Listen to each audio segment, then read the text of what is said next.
Yo, what's going on? It is Trey Martinez from the Trey Angle, and I'm excited for this episode because you're going to hear from someone across the ocean. I was going to say across the mate, but that doesn't really make sense. But anyway, you'll hear it a lot. He's from Australia, the Gold Coast, and his name is Lloyd Ross. And what's super cool about Lloyd is the fact that he's a very successful entrepreneur from early with his working with his dad and in real estate, but then on top of that, building an online business. And what's even better, and really one of the biggest reasons I wanted to bring him on, is because he's actually one of the wisest guys when it comes to money. And the reason why is because he's actually taken some of the biggest and highest tests you ever can when it comes to finance. Meaning he's able to actually run some of the biggest banks in the world because there's a certain test. He'll get into it. And I wanted to bring him on because he's actually now giving those strategies out in his newest book called Money Grows on Trees. So anyway, you're going to hear how you can build your ark today and how it's a lot easier than you actually think. And the compound effect can really serve in your favor. So I was excited about this to get Lloyd onto the podcast and to give you guys some insight. So let's dive right in. Hey everybody, welcome to the Trey Angle. My name is Trey Martinez. I'm super excited to be the host and be here in general to be able to give you insights, tips, and what I call little angles to help you overcome, help you get that edge. And that's what this is about for us to, as a community, as a collective, to all becoming a better person and using these strategies in your life. So again, super blessed to be here. This is Trey from the Trey Angle. Hey everybody, I'm so excited that you're tuning in today. I've got someone across the world, which I'm super excited about. I got my friend Lloyd Ross here, who's been a serial entrepreneur, and I've kind of been following your journey. We have someone kind of mutually that we respect, and that's where I originally met you, and seeing your success, I'm like, this guy is awesome. He's got some cool stuff going. I got to get to know this guy. Yeah, cool, man. So I'm excited to have you on. Yeah, thanks for having me on. It's great. I mean, it was great to connect with you. It was great energy straight away. I love what you were doing. I was following your journey. It looks very similar, in some respects to mine. Yeah. I think we're on a cool path. And yeah, No Shadow podcast, and I'm stoked. That's an Aussie term for I'm really excited to. Yeah, hey, I use that all the time. Yeah, stoked. Yeah, so there you go. I'm excited. So thanks for having me on. Yeah, absolutely. So for those who don't know, yeah, you're out in is it Brisbane? Gold Coast City, which is about 1 hour drive south of Brisbane. That's cool. The most eastern part of Australia. Love it. And I'm here in the great state of Texas. Have you came to Texas before? I'm curious. Never been to Texas. I've got some customers in Texas, but I've never been. Nice. Yeah. I like that. So yeah, I'd love to go though, so I'm excited about going. Everything's bigger in Texas. Absolutely. Yeah, I have no doubt. I'm excited to go. But what's I've been really excited seeing your journey. Obviously, we kind of started in the same industry, but I really would like to hear from you, your story. You're an entrepreneur. You've traveled the world. You speak all over the world, building up teams and organizations with your business. So I'm super excited to kind of hear your journey. Like, was it just out of the womb? You're like, hey, I'm going to be an entrepreneur. I'm going to go out there and do it. Yeah, look, probably. But what happened? I feel like it's in me, like it's in my bones. I remember when I was about 11. I actually talk about it in my book, but I was 11, and all of my other friends, I don't know if they were working or not, but I was like, I want to make some money. and so we started a little car wash. My neighbor of mine and I, we started a little car wash business. We used to live in a complex, like a gated community. Mm-hmm. And so we're like, let's start a little car washing business. So we started, letterbox dropping these flyers. Right. And one of our neighbors like, yeah, I'll come wash my car. I think we were charging $5 to wash this guy's car. So, at an early age, I was like trying to hustle, get some extra cash. And, I guess it grew from there. Unfortunately, I had to go to school, and I wasn't a big fan. Yeah, me neither. I was okay at it, but I was like, oh, it's just gross. So, and I went all the way to grade 12. This is the generation we grew up in. Right. And then everyone was going to university, so I went to university. Man, I went to university. I did 3 university degrees. Wow. 3. Yeah. You have 3 different degrees? Yeah, I have a degree in biomedical science, so it's pre-med. Did that. in summer school in 2 years and blasted through it. And I wasn't like, I wouldn't say I'm smart. I got a pretty good memory, but like I just sat there and ground it out. Textbook, man. Just finished that. And at 20, I did my master's in international business because I wanted to get into business. Oh, that's cool. And, wow. Yeah, Pre-med and a business? Yeah. And then I got a law degree and became a lawyer. What? It was, and I got admitted as a lawyer when I was 24. That's I did see. Here's the thing. That I was doing that, but inside me, I'm like, it's not me. It's not me. But I didn't know what I wanted to be when I grew up, like everyone else, right? Right. So I'm down this conventional route. I got a job. I got out of law pretty fast. It was pretty boring.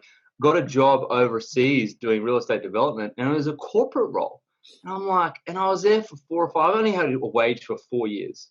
Mm-hmm. And I'm like, this is not going to work. Like, this is not how you create an amazing life. You don't do it commuting an hour and a half to work every day. You don't do it sitting there, incompetent people. Anyway, long story short, I resigned and I was like, I need to go and hang out with my dad. He's an entrepreneur. I need to go work. And I started getting into sales and real estate. And I much preferred it.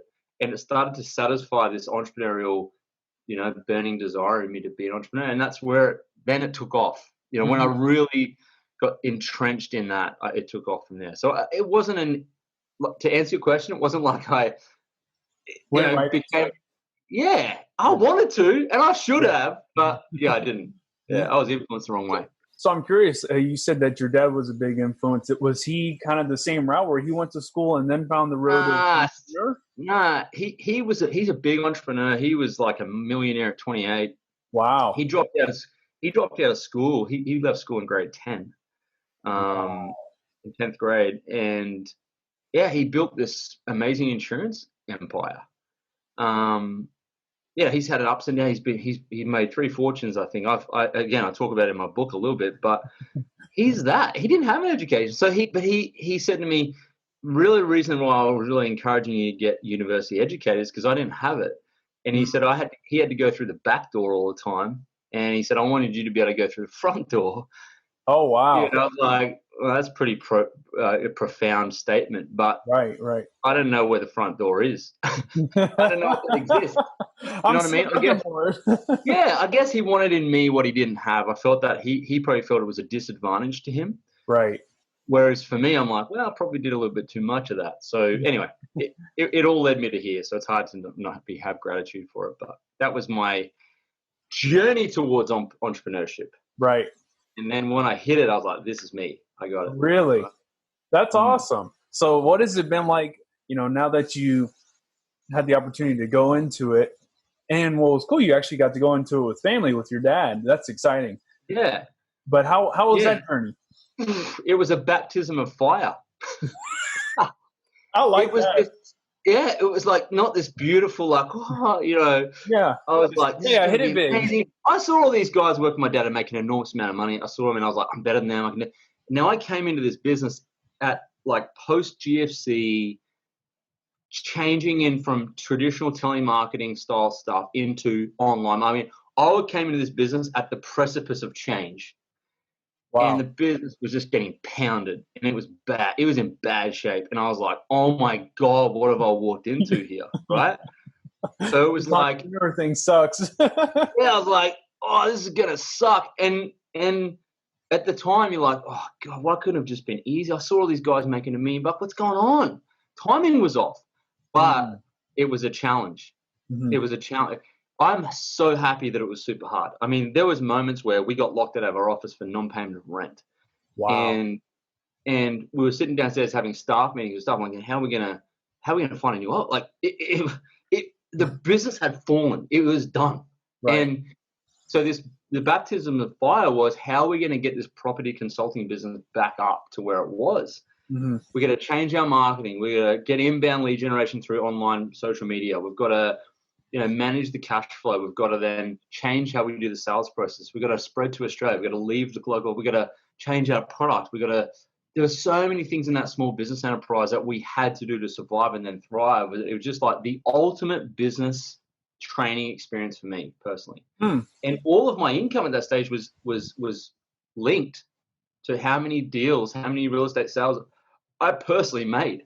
So I actually still had to go and sell Wow. Old prospect people in their kitchen at their home, sell them a $500,000 house, and then wait a month to sell it to get paid, while the business is going through a massive transformation. I mean, it was Wearing all the different hats. yeah, like it was intense. Like it made me. It really made me. It was like sink or swim. Mm-hmm. And so I guess my entrepreneurial journey began with a really hard boot camp style. Like this is brutal, and there was like lots of other things I won't go into, but there was a lot of other things that made it even harder. Right. That I'm now grateful for. It really forged. The strongest iron is forged in the hottest fire. And I guess that was my real entry to entrepreneurship, and I'm so happy now for it. But at the time, it sucked. You were like, this is terrible. I was like, I think I made a bad decision. Yeah, it came good. I mean, there were some wonderful things we achieved, and I learned so much. And it really helped me then with my next entrepreneurial journey, which is the one where it's an online business, much like yours. And it really gave me all the fortitude and the skills and all that stuff to really expand that. And that's really where I've had success. Right. So what's cool though is you're doing, again, wearing a lot of hats and then moving into the online business where, especially like ours, where you don't have to wear as many of the hats. A lot of them, you get some amazing tools, you plug right in and you just run with it. How has that been? Because again, you had that knowledge, then you come right in and you're running. Yeah. Well, because I had the knowledge, I was like, well, so good. I don't have to do all that other stuff. True. So that was great. And I also had a little bit of an idea about how social media was starting to change the field. But I had this sales experience like that no one else had. Like commission only selling is really hard. Yeah. And so when I came into this business I'm in now, it's performance based. So you still have to actually, find customers, get them started. But, it wasn't selling $500,000 houses. It was selling $500 box. It's different, but I carried the skills in with me. So I was happy for it, but I saw it as it was still going to be challenging. But what I loved about it was that it's subscription based. So like what you're building is recurring income. Yep. Yeah. And I didn't have that in real estate sales. When you start selling houses, you got to show up the next day to get your next thing. You're always chasing this thing. Whereas with this business I have now, it's like, if I don't do anything this week, man, I'm still going to make a heck of a lot of money at the end of the week. Yeah. That's what I wanted. Sorry to interrupt, seeing your post today was really, really cool because you're like, hey, especially if people know your past, you're in the transaction. If you don't look, I'll put your Instagram in the show notes, but it's like, well, it's cool. You're like, hey, I built an online business. And again, I don't have to show up if I don't want to because I have cash flow. Yeah. Yeah. We showed up for 6 years. Yeah. Now, and I mean, well, we really put the effort in. There's what you said before, we have traveled around, Australia, the world, we've barely developing relationship. We've put the hustle in. It's been fun, but it's also like the work's done. So what I love about this type of business model, and I think any entrepreneur really should seek out a business opportunity that is residual in nature, recurring in nature, so they can build an asset and not just have to sell all the time. I would encourage it because that's where we're at now. Yeah, that's so good. I mean, and again, kind of going back to what you were just saying on the transaction versus the residual and just having that mindset. I remember whenever I saw it for the first time and I saw the opportunity to make residual income, I didn't even know that was really a thing. I knew real estate and I can have some rental properties, but I never knew that I could do that online, and that just blew me away. It really did. Well, did you read Robert Kiyosaki's book when you were younger? Yeah. Oh, yeah. And when you read that, you're like, that makes sense. Like, okay, buy the assets. And I'm like thinking, well, how do I get money for like property? It's like $500,000. So I think everyone comes up against that challenge. Like, I don't really want to start smaller. Right. And he's written more books about this particular business enterprise we have, which is cool. Mm-hmm. But what was fascinating in that post that I did, if everyone reads it, is that I always wanted passive income of some sort. And I sorted out by when I was working corporate and even during my entrepreneurship journey, I've always kept a little money aside and invested it in shares because I understood what Robert Kiyosaki taught earlier. I was like, I need to set aside some and have some money working for me.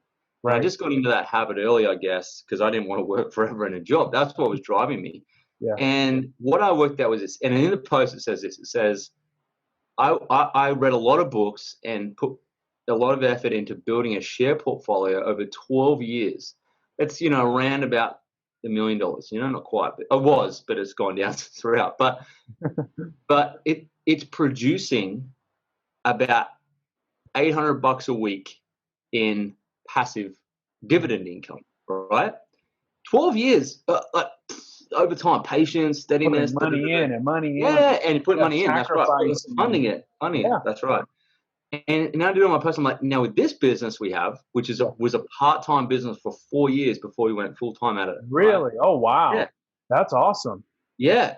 And 6 years, and now last week, on the post I actually have a picture. It's like 9,500 profit in a week compared to 800 or 900 in shares. So Can you believe that? Like, I was just like, it's tenfold with half the time. And I'm like, that's the beauty of online. That's the beauty of leverage in business now with online networks. There's so much opportunity there if you stick at it, of course. But. Right. So, okay, I'm curious. If you were, let's say, someone listening here, they're not like, thinking of online business. Maybe they're in a job, they're in that one, they're in law school, they're a lawyer, whatever it looks like. And you knew what you know today back then, maybe even before school or right when you're in school. What would you tell yourself now about business and just this life? Yeah. Well, that's a great question. Again, it's hard for me to say I would tell myself anything because it may have swayed me on a different path that hasn't led me to this happy life that I have. So again, I wouldn't change anything, but I guess accelerating success is always good. So I guess perhaps one thing I've learned is you can't learn business at school or at university. Mm-hmm. I really categorically feel like they shouldn't teach it there. I agree. Yeah. It's not a place for it. It's a place for accountants, doctors, lawyers, stuff where you need to have a bit of historical knowledge. Yeah, but business, and so I did that, and I'm like, and what I would have loved to have done, I would have loved to have had the opportunity of the business I have now presented to me back then. And our particular company that we build with is, they were around in 2002. So I was like 19 then. So that, if someone it was possible to have it. And I guess I wish I had had it because it would have been allow me to build a business part-time while I was studying and build networks and actually have a reason to meet people, like incentivized to meet people. True. And incentivized to care about money and have a bit of money to invest. It just would have taught me a lot of skills. Right. Real world skills. Right. I remember like in 2006, 4 years later, so I was still at uni, went back too many times. Right. But that's when Facebook came. Now, Matt, I just think far out, it was in the early days of Facebook, having a business enterprise that we could have popped on there a bit earlier, man. Oh, we'd be probably millions a year. But, everything happens for a reason. Right. But I think business can't be learned at school. So I guess if you're someone who's studying law or maybe you're in a 9-to-5 job, the reality is it's just it's not going to lead you to amazing wealth. Right. If that's what you want. Yeah, if that's what you want. Now, people say, I'm going to go work for an investment bank and $300,000 a year, $400,000. Fine, you can. But, it's a really big sacrifice, too, to do that. And you don't have an asset when you finish. Right. Which is probably the most crucial thing you said was the fact that, hey, I can stop. I've built something up for years and it's residual income, and it's even hard to fathom that. And that's why I kind of went like this before, because that was a mind blowing idea that I, just a normal person, can go and actually achieve something like that if I work hard at it, which most people are willing to do. Yeah, well, a lot of them, a lot. There are a lot that are, but there are definitely more that aren't. And I think that discipline is just something that you have to apply in any space to get a result. Right. But I guess for me, I've never really thought of it as I have to get up and do it. I never thought of that. Mm-hmm. I've always I've enjoyed the process of building something that is ours. Something that we can influence, something we can build, something that's global, something that actually helps people, something that, is an asset and has legacy, and something that helps us become better people, and something that makes us better people. And I guess deep in my heart of hearts, I was searching for this my entire life, and I never Wow. ever thought I'd never thought it existed, but it does. What the entrepreneurial journey now is the best to go on. Yeah, I agree. And it's something that we're seeing a lot with this whole pandemic. That you're seeing people who they wish they had an online business. They wish they had the opportunity to, Uh-huh. they wish they would have started it years ago. Oh, look, absolutely. There's an old saying like, well, I've got it in my book. I say the best time to plant a money tree was 20 years ago. The second best time is today. Right now. But I often talk about with our team, I say, look, Noah, the story of Noah and his ark, everyone knows, right? Biblical story. Yeah. I really like that you made this correlation. Yeah, we built it before it flooded. Didn't start raining, and then he's like, "Oh, I'm going to go build this up." But this is how everyone is treating their life. It's like, even saying now, they're like, "Lloyd, the pandemic's come. Like, I really need this online business now." I'm like, "No, I can't help. I can't help you, man. Like, I asked you about it 3 years ago. You should have. You need to have some foresight. Like."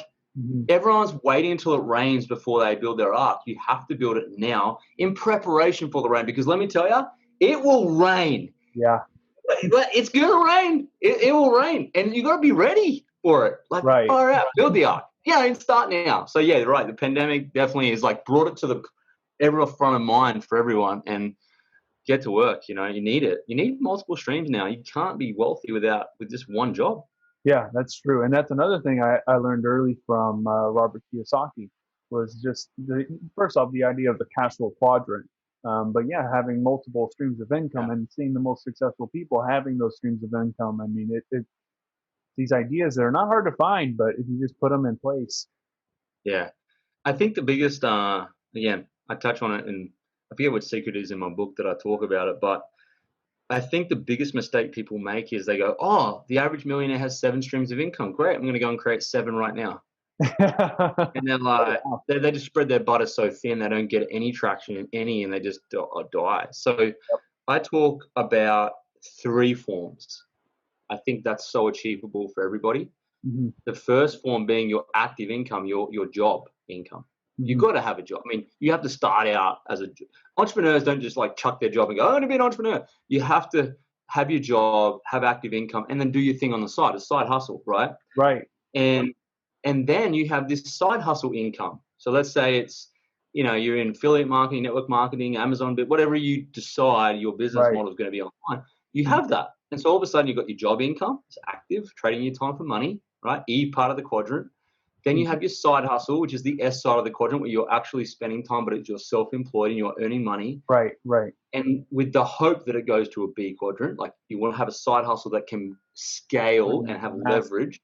Yeah, eventually. But then everyone can save a bit of money and stick it in an exchange traded fund, like an index fund, like the S&P 500. Anyone can do that. Anyone, especially now, like Robin. It's so accessible now. On Robinhood account, open one up. Just put it in there, right? S&P 500. And that's the I quadrant. Everyone can have dividends working for them now. So I think the 3 forms are have your job, have your side hustle, and have some form of dividend income coming into your coffers. You got 3. I mean, 3 is better than 1. That's true. And hey, you're moving towards it. But I like how you said that, how don't start it all at once, because you see that so often. And one of my mentors, he always says, especially like in our style of business, is like, hey, don't go launch. Don't go do 3 or 5 or even 2 different online businesses at the same time. Yeah. It's like you're chasing 2 rabbits and you're not going to catch them. Yeah, totally hard. Yeah, I didn't launch my book and my online course until now. What's that? 6.5 years later. Yeah. So okay, I'm excited about this. This is something obviously that you're launching a book. You just launched your first book, and it's so exciting. I love how you put it all together, and the stories you're telling. And I like, again, like you put the Noah correlation, because that's so true. But talk about it. I'm really curious. First off, I'll put a link towards it. But what's the name of your book, and really where was the passion from? Awesome, thanks, man. Well, on my entrepreneurial journey, I left a little part out of the story when I was in Dubai working corporate for this real estate developer. I had always had this burning desire to always do the second thing. I was always like, I've got my job, but I've got time for something else. Mhm. So again, all I knew was study. So I studied my CFA charter, and that's the highest designation in finance you can get. It's big. It's higher than an MBA. Oh, right? wow. And there's only 100-something thousand people in the world that has the CFA designation. Wow. And what it is, it's a 6-hour closed book exam offered once a year, and it's self-study. And it's on like derivatives, freaking financial statements, equities, bonds, everything in finance, right? Right. Economic. And it's self-study, 20 hours a week. So my buddies were over in Brazil partying, and I was sitting in my desk in my room studying. Wow. I failed the exam for the first time the first year, Oh, right? There's a 37% pass rate. geez. I set up again and failed the second time. And then I do set up one again. year. Yeah, there's 3 levels, and the first level is offered every 6 months, but level 2 and 3 is offered only once a year. Wow. So the first level I sat for studied for 6 months, failed.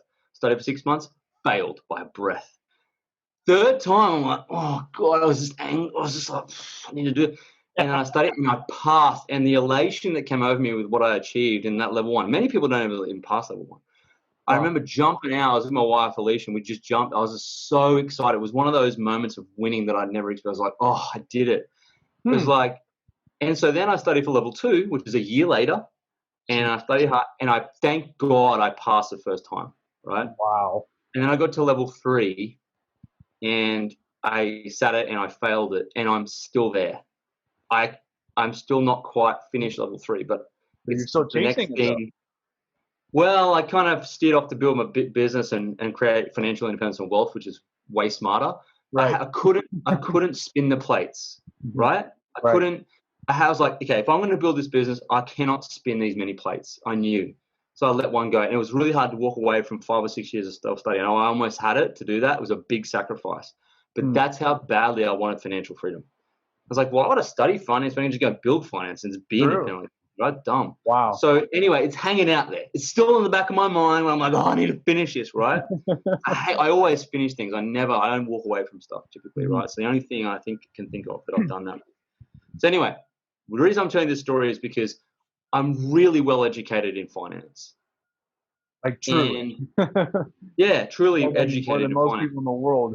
Yeah. You said, what, 100 people, 100,000 people have ever passed that test? Yeah, it could even be like 150,000 total now have got the 3 levels done and have a CFA designation. That's not many people in the world. Right. So if you need to work for a big investment bank, you need your CFA. It's big. It's like the thing. So anyway, I'm educated, and what I learned was, like, I built this portfolio of wealth, in dividend income stream, which provides passive income enough for a typical person to live off, basically. And I did that in about 12 years. Now, on that journey, I learned stacks about money. I mean, I was reading the books like Robert Kiyosaki, the Richest Man in Babylon and stuff at 19. I was hungry for information on that, right? But I never, anyway, so I was always looking to improve my financial IQ because I knew money was important.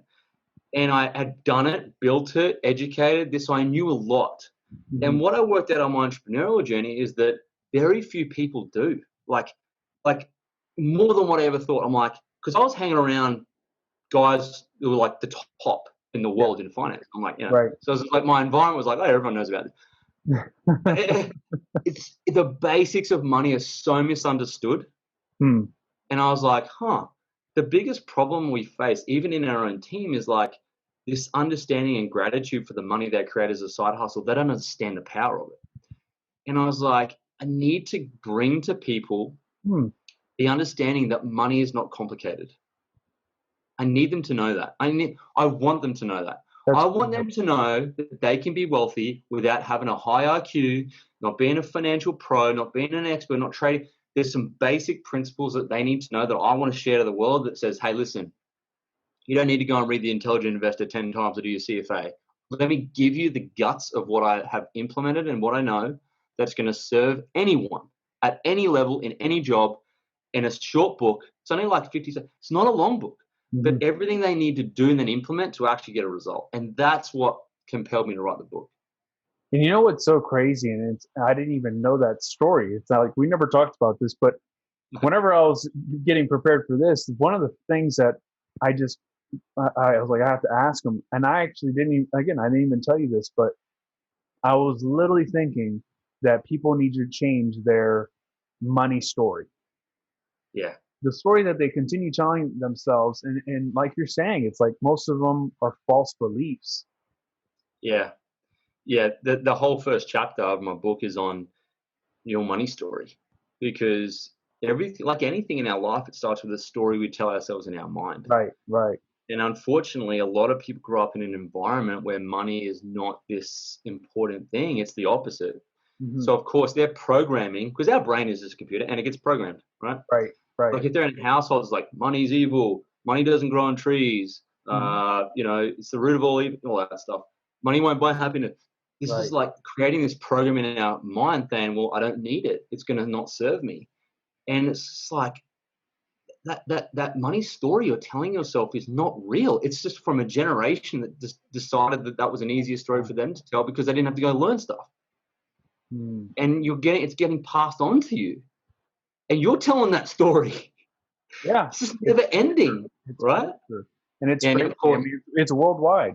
It's not just here in America, or this is a story that is common. Oh, massively common. But here's the thing: it unless you change that story, or you're open to changing that story, it's never going to change. I mean, you have to go there first in the mind, and then you can go there in the practice. I mean, Henry Ford was a big believer in that. And read the book Think and Grow Rich. It's all about your mindset. Right. Be open.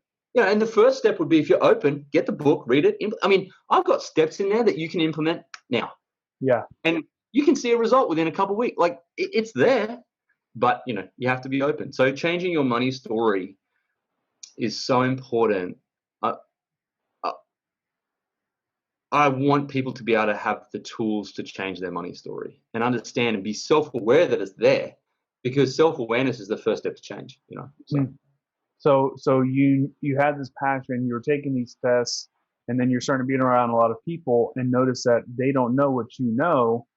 And then obviously you create your own entrepreneurial success. But when was it that you decided that, you know what, I'm going to write a book,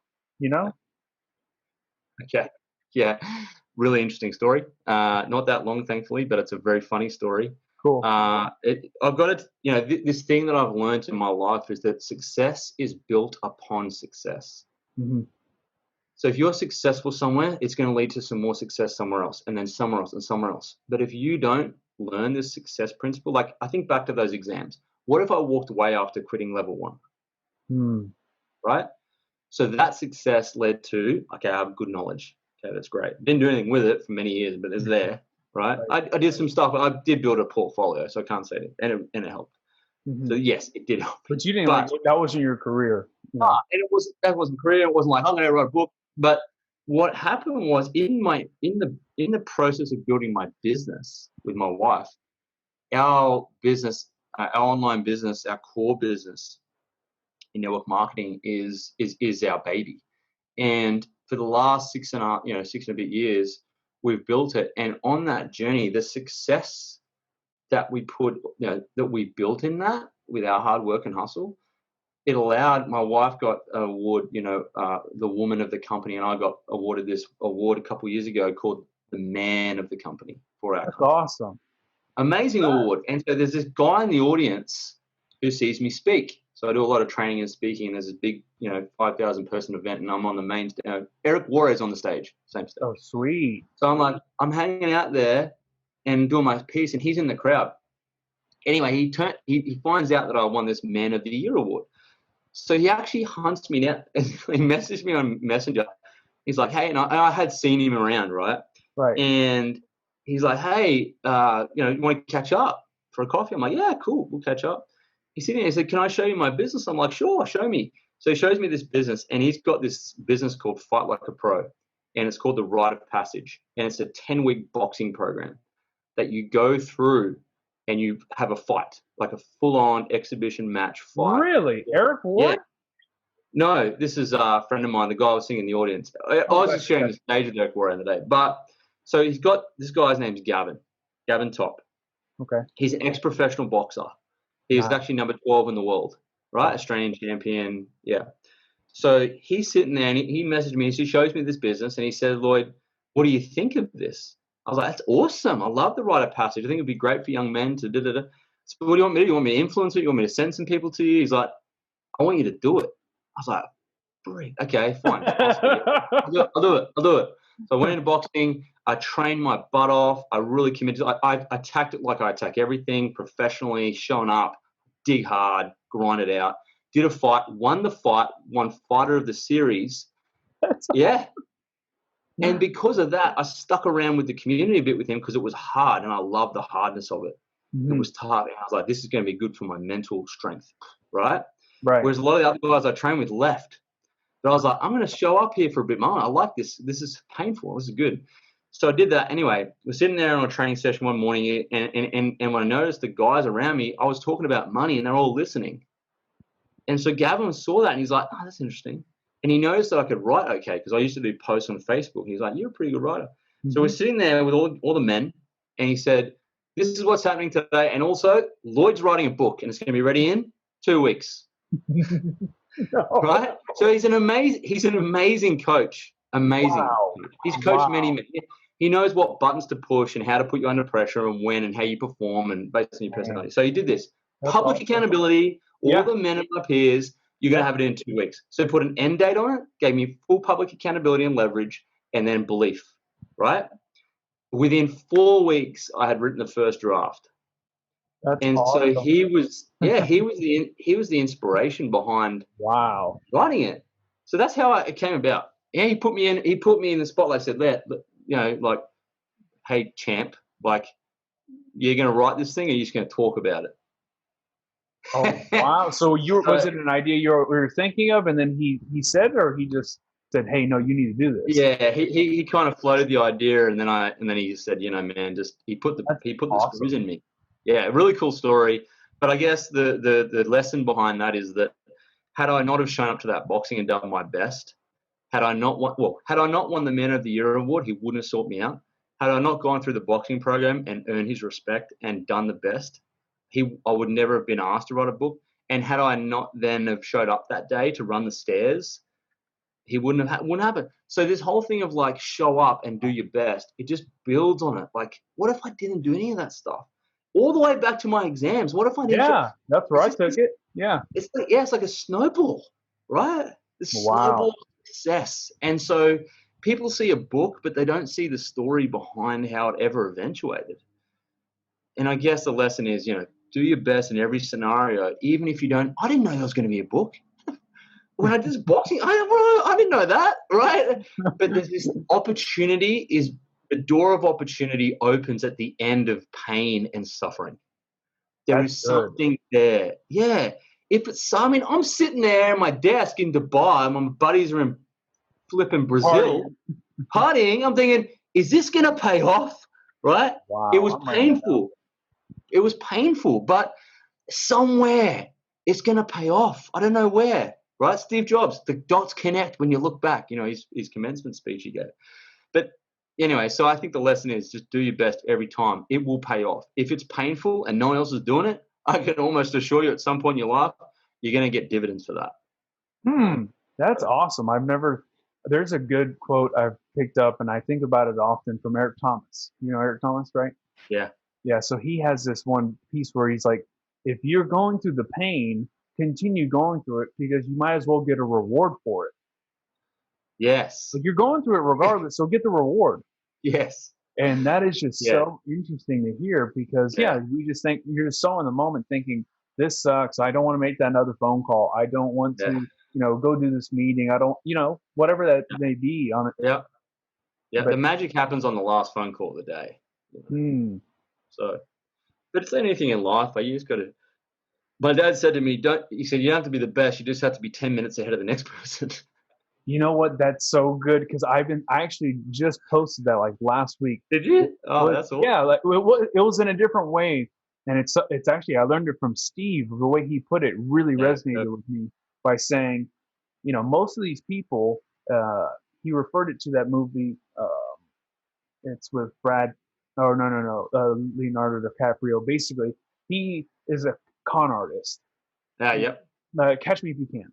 Yeah, perfect. Yep. And he was a professor at like a really prestigious school, faked. And he's like, his success or his route to it, to doing all the con artists. Now, this is completely starting to get away from the point, but where I'm going with this is the fact that if you just are one chapter ahead, Yeah, then the rest of the class. Yeah. I mean, Yeah. that's a good way to put it. I like that. Yeah. That's good too. One chapter ahead. Yeah. Yeah, that's all you need. Just be one chapter ahead, and especially if you have some experience in it, you can teach somebody. That's super cool. And I'm glad that you're doing. I didn't know that part about you and this whole money story. I just saw. I'm like, hey, Lloyd's created some great success. I want to read it regardless. But yeah, you knowing that and having the real principles and education on it, that's gold in itself. Yeah, I wanted to come with some credibility. It's not something I just conjured up. There's a lot of work behind it, but at the same time, the principles are pretty simple. Mm-hmm. But true. It needs to be, because I don't think people are going to really care about derivative contracts and forwards and futures, and they'd be like, what? I don't want people to be scared away by mathematics. That's not what money's all about. There's this. I feel like there's this feeling that money is complicated and it's mathematics because there's numbers and stuff, but it's really. The best stuff is the simplest, and I think Warren Buffett talks a lot about that. Yeah, so strategies work the best. I'm obviously excited. I need to dive into it, and I'm gonna obviously suggest every single person to dive through it too. And I'll be putting the link and everything. Don't worry about it. Awesome. Perfect. Great. But I've got two more questions for you. Number one is, during this whole pandemic, that it's kind of hit us all out of the blue. What is something that you're actually grateful for? Oh, so much. Well, I'm so grateful. Well, first off, that's a great answer, because most people, it's hard to even think. They're like, gratitude in a pandemic whenever I lost my job or this. You know what I mean? So that's good. No, I mean, I've got to say 2020 has been our best year. Wow. I feel like it's our best year. That's amazing. I do. I mean, we've had some great years, but I think it's just wonderful opportunities have crept up and we've grabbed them and run with it. So I think gratitude for, I guess I could say I'm pretty happy that Australia hasn't been totally smashed by it. Mm-hmm. That's pretty great. We live on an island and it kind of comes in handy, even though we're down here. But I'm grateful that we said yes to building our business 6 years ago. I could never have seen back then. The pandemic was in no one's 5-year plan. No. No one's. No. Right? So I'm glad back then we built the Ark, because it flooded badly. And our Ark, we had 400% business growth in the last 5-6 months. Incredible. Wow. Right? Yeah, huge. Biggest weeks ever. And it wasn't that, it was our team. So the people we've helped do this, they actually lost their jobs. Oh, wow. And they needed this money. So it actually bridged that gap. They were literally jumping on the Ark that they built, and so they didn't drown. So that was a grateful moment, that because of what we did, other people, we planted a tree and they're sitting in the shade. Yeah, you're sowing your seeds. Totally. And someone sent my sister that for us too. So gratitude for her for bringing that in. Gratitude for us to shine up and doing it. Gratitude that we haven't been hit hard by the pandemic, but also I think that I'm grateful that, our health. How can you not be grateful for that? Right. We just signed up for 100 kilometers. So this year, biggest weeks in business, released a book and a course, first time ever, and finished Fight Like a Pro, won the fight. That's so awesome. And we just signed up for a 100-kilometer race. Wow. This is all during a pandemic. So people look at it one way and we're like, well, how can we just double down and dominate and 10x our life this year? Because it's not about sitting inside going, oh, what if, I don't care. We're out this morning running a half marathon, right? Wow. And so I'm grateful that we have legs to be able to run that race. Now it's starting to come into play now. I'm grateful for so many things, it's your mindset. That's the first thing I think, is just having the mindset of gratitude is cool. Yeah, it takes time. But whenever all this was hitting, obviously I feel bad for people I know, people who lost loved ones out here, and a lot of Sure. stuff like that. But at the Yeah. same time, for me personally, I was like, there's always an opportunity, and you see it, and it's just Totally. it's been amazing. So that's Yeah. awesome to hear. And first off, I got to just say that fight thing. Do you have video of it? Because I want to see it. Yeah, I have. Let me dig some up. I'll So find cool. it. So Yeah. cool little story about me. Whenever I was 12, I had a black belt. I got my black belt in the Oh, nice. South Korean martial arts called Kung That's Fu Wan. badass. Yeah, so Cool. did that. Went into jiu-jitsu after that. Was Nice. doing that for a couple years. Got into wrestling in high school, and You're a mixed martial artist. so yeah. So I love it. I actually just saw Wow. someone really close to you guys this past weekend, Israel Adesanya from New Zealand, Okay. and he just reclaimed he kept his belt, but it was a great fight. But There anyway, you go. huge fight fan. So that's so cool. Yeah, I've never it's heard that amazing you have your. concept. Well, you have your black belt. Like very few people get that. Yeah, that's true. Yeah, it's taught discipline. if you look at your success, and as I said before we started this podcast, it's like, yeah, I started this year. I'm like, it's amazing you continued it, because many people don't continue their podcast, right? Yeah. So you've got a business, you've got success, and you've got your podcast, but it's built on these successes you've had. And it doesn't surprise me you've got a black belt, because somewhere along the line you learn how to win. I don't, know where it was, don't know when it happened, but you learned that. So. Yeah, I like that. Well, thanks, first of all. But no, that I'm gonna take that with me. That little success breeds success. Like the way you said it made sense. I mean, it really does. Because I've heard that quote before, but I never really understood it. Yeah, but I just learned it too. But that's good. I like that. So, last question I'll ask, and is something that I'm always curious about, because I heard someone else kind of share it in this way, was if you had nothing, all the wealth that you created, materially, just everything. Let's say you only had 3 ideas that would be here forever. What would those 3? They could be passed on to your kids, your grandchildren. What would those 3 principles be? The 3 principles, or 3 ideas? How about that? 3 ideas. So 3 maybe lessons I can pass on to them. Yeah. 3. Oh my God. Such great deep questions. Okay, so let's have a think. Well, the first thing would be, I would say, lean into the things that scare you and you'll suffer with. Like lean into things that scare you and challenge you. Right in. Like really get your face in there. Right. That's the first thing, because that is what creates mental strength to win. That's what it is. You have to lean into it instead of escaping it and looking for the exit off the highway. Stick at it. Right. Look for the hard road. I think Ryan Holiday talks about the obstacle is the way. Yeah. So look for the obstacles and get in there and finish what you start and suffer, and that's where the success is. That's the first thing. The second lesson would be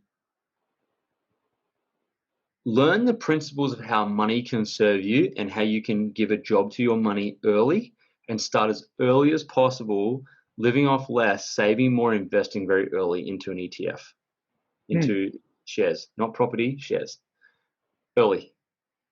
And do it as fast as possible and learn those habits, because if the earlier you start, the more faster financial freedom. Yeah, the compound effect is so much more powerful. So the reason I would pass on that lesson is because once you have financial independence, where you're not dependent on a wage or a job, you can then start to really live. You can really start to then, okay, I'm going to run a 100-kilometer race. I'm going to do this boxing. World is your oyster. I want to travel there. It's off your shoulders. Yeah, it's just like you don't need to sit there in the office printer waiting. Like that's a waste of life. So the reason for financial independence at a young age is so that you can live a juicier life. It doesn't mean you sit on your laurels and you sit there and on the couch watching. Never. No, it's about, okay, how am I going to design this now? What am I going to spend my time at? How am I going to become a person of value? And then build that. The last thing I would give, last lesson is, on the journey of doing that, be totally great with giving all your value back. Like become a good teacher, because that's where your legacy comes from. Mm-hmm. So, people that they've learned things, they don't share it with anyone, and it's like all about them. I think the best thing is to go through that life with those two lessons, and then learn how to send that message out to other people and impact the planet.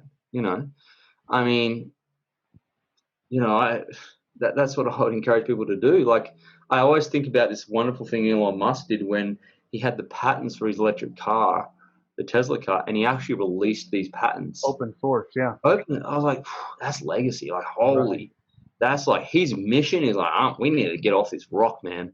And I think, and I think if you have that ability or that power to do something like that, that's why I wrote a book. Like, and the reason it's not free is because people won't value it and buy it and actually read it, right? So there's a reason for that. It's not necessarily a money-making thing, but it's like commitment. And right? Like I'm sure you've seen it in business too, especially with online. And if you give somebody a product away, they could be $200 and they're not going to even try it. They're going to leave it there. But if they pay, there's no, because there's skin in it.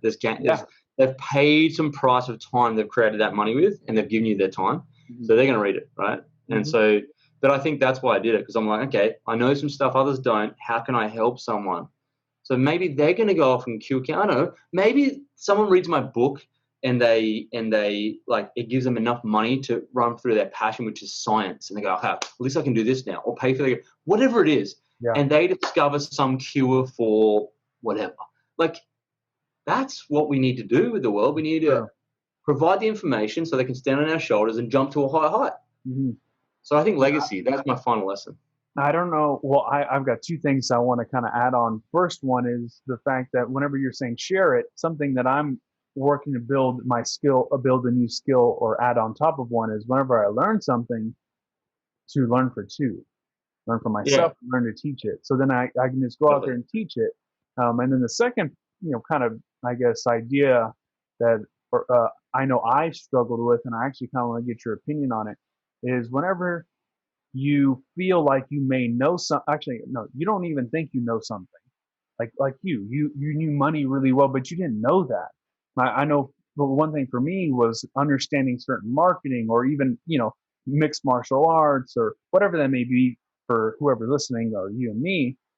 To me, I just think it's just another day, or just another thing. Hey, I just knocked that out, and people are like, how'd you do that? Yeah. What would you tell to, what do you have to say about that? How would you tell, someone to overcome that? My wife and I talk about this a lot, and it's something I experienced myself. I even had, Gavin, the guy told me, he said, you're not even reaching your potential. He said, you need to think bigger. So it's one of those things about, like, I guess we often think that people are like us, and it's a mistake, because we think that they just had all the same experiences as us, and that's not what's happened. It's not the case.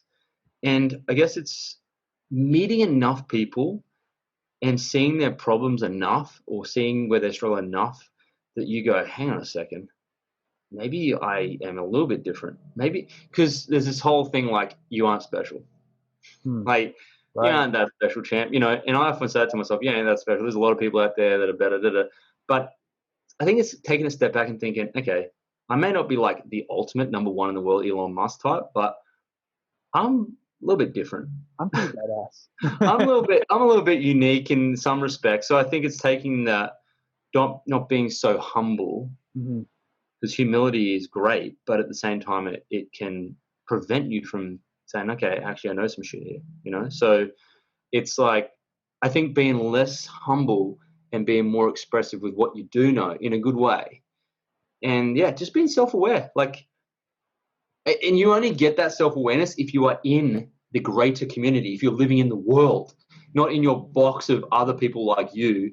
You need to go out to the world and meet how the other 99% live, and 2 or 3 billion live in like squalor, poor, like they don't have internet. Like, we're so far ahead. Like we have to understand that. So just having that understanding that we're really lucky too, and we should pass on the information. It's going to help. That's what I think about that.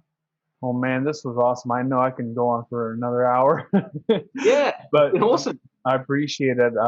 Obviously, I guess, where can people find you? Where can people find the book? How can people connect with you? Well, I am on Instagram.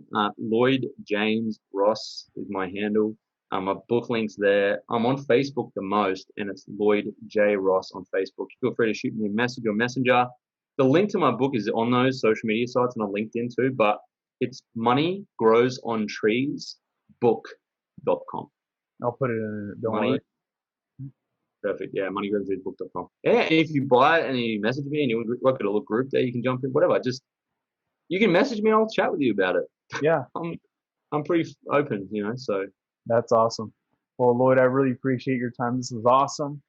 Excited about everything that you're doing, and I'm excited to dive into the book and start sharing it with my friends. And hey, putting them in paper, making it happen, start building I like that idea of building my Ark now. So I've got a lot of nuggets from this, and I hope a lot of people did too. Man. So I'm really excited. Thanks so much for having me on. I'm very humbled you asked me, and I love what you're doing, and I'm glad we created this relationship, and we can. And when I come to Texas, we could catch up. So anyway, yeah, get some good barbecue. Yeah, thanks for having me on. Awesome, appreciate it. All right. How about that, mate? Pretty awesome. I'm so excited you guys got to hear from him, and hopefully you took some amazing strategies from this all, and you can now start building your Ark, and you can start building your money tree, because again, it's really about that compound effect. And I hope you also got some insights on how he just went into the world of entrepreneurship, and how he believes his leap was one of the best things that he's done. So again, if you like this, give me a 5-star review, and also like this, subscribe to the podcast. If you're listening to this on Spotify or Apple or wherever you're watching, or if you're watching on YouTube, hey, give me a thumbs up. But I hope you're enjoying this. Again, I'd love to hear back from you all. Follow me on social media, and also shoot me a message. I mean, I'd really like to know, what's your biggest problem right now in business as of today? I'd love to know what's going on in your world, and also engage. I'd love to hear from you too, see what you're getting the most out of the Trey Angle podcast. And with that, I know you're probably wondering, hey, how do I get the book? So what I want you to do is look in the description below. It'll be on my website, treymartinez.com, and I'll have it under Money Grows on Trees, and you'll see that again in the description. But check that out. You'll be able to get his book, and also get an extra bonus from me on how you can actually use some of the strategies that he shared, plus stuff that I'm using, and I'll just throw that in there for you for free. Just let me know where to send it. But anyway, with that, I hope you're enjoying this. I appreciate you being a part of this community, and again, tune in to the next one, because I got a special guest that actually he spoke of, and his name, I won't even share it. You probably heard it, but it's the boxer. So anyway, I'm really excited about that conversation. So anyway, I hope you're doing awesome, and tune in to the next one. I'll see you there.